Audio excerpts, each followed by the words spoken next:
Hey friends, I'm coming online today to talk about some of my experience, especially as someone who, has been, a gay rights activist, and some of the reasons why I feel that's really, really helpful for people like me to share what we're going through.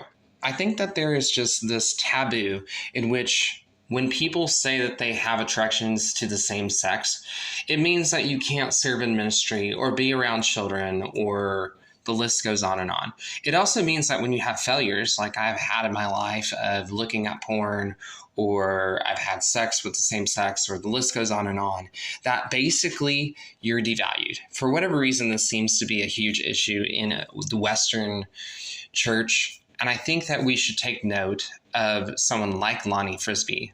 On that note, Lonnie Frisbee was well known for having tons of sex, then going immediately into preaching, largely, and we need to pay attention to this because he had no accountability. Also during that time, during the AIDS pandemic that spread, anyone who remotely was homosexual or LGBTQ in the 1970s were basically excommunicated from communities.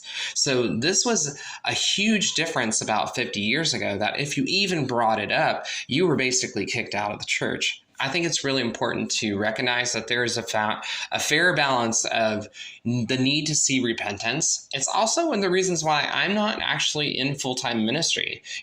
Coming from the past that I've come from and going into where I'm going through, it's taken a lot of hard work, accountability, and personal growth to be able to make videos like this.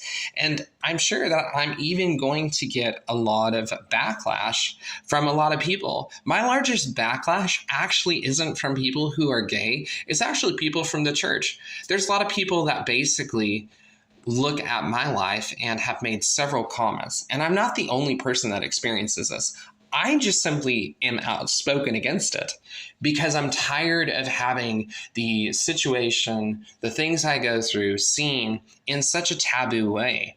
This conversation that I'm having needs to be one that people have openly. It's an issue that a lot of people deal with. A lot of people who are married deal with same-sex attraction.